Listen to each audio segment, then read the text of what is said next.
Hi friends, welcome to Shibi உலகம். இன்னைக்கு first day of school.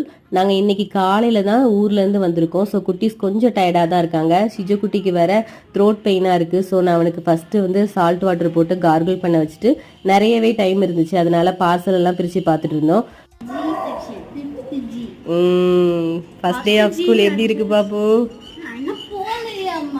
எக்ஸைட்டிங்காக இருக்கியான்னு கேட்குறேன். சரி, பாய். என்ன செக்ஷன்? 7th B. பாத்தியா, இதுக்கு தான் நான் கேட்டேன், நீ மறந்துட்ட. எக்ஸைட்டிங்கா இருக்கு இல்ல ரெண்டுமே. ஏன்னா போனா ஒரு மாசத்துக்கு போணும். அதுக்கு அப்புறம் லீவு, அதுக்கு திருப்பி போணும். சரி பாய். ஆமா, சீக்கிரம் போ.